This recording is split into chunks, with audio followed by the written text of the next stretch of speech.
Nous allons voir comment préparer un levé topographique, par exemple le bassin d'infiltration qui se trouve à l'extrémité du parking de l'IUT.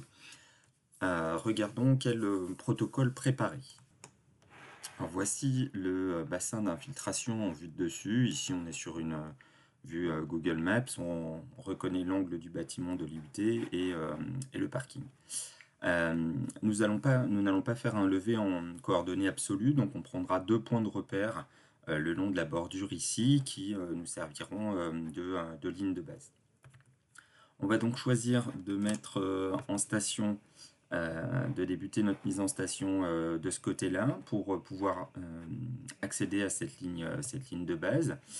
Donc la ligne de base sera un or local et on aura donc des coordonnées en est local. Donc première opération après la mise en station, c'est de viser le premier point, puis de viser le deuxième point. Comme ça, la station va se repérer par rapport à cette ligne de base. Ensuite, on peut lever un certain nombre de points autour, à l'extérieur du bassin, et puis à l'intérieur, on privilégie de prendre des points sur la tête de talus, puis sur le fond du talus, et puis quelques points à l'extérieur ici pour constituer une surface. Ensuite, on va se servir de deux points de référence pour le changement de station. On les lève comme les autres, mais on repère bien leur numéro, le point 11 et le point 12. De toute façon, au fur et à mesure, je vous conseille de prendre des notes sur un carnet quand vous faites un lever.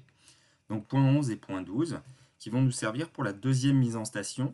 Là, on ne va plus pouvoir viser la ligne de base du départ, donc on va se servir des coordonnées déjà calculées des points 11 et 12. Donc on va viser les points 11 et 12. On verra sur l'appareil qu'on change de mode, on utilise les coordonnées. Puis ensuite, on lève des points à nouveau à l'intérieur, puis à l'extérieur.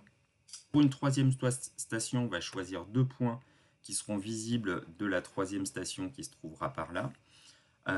Et donc on peut changer de station une troisième fois, faire une troisième mise en station, viser des points qu'on n'a pas pu avoir jusqu'à maintenant, et puis je vous rappelle, le repère local, eh bien, si on a fait comme un cheminement planimétrique, eh bien, on peut venir vérifier les points 1 en visant, on en est au point 21, puis au point 22.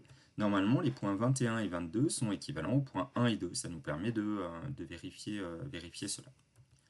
Le matériel nécessaire est le suivant. Eh bien, dans la boîte du builder, on va retrouver l'appareil en lui-même.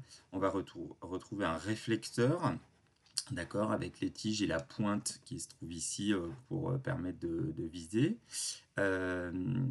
N'oubliez pas de prendre la batterie. Un crapaud qui sera utile pour positionner les points lorsqu'on est dans l'herbe, les points de référence, mais il en faut même peut-être deux pour les points 11 et 12 ou 21, 22.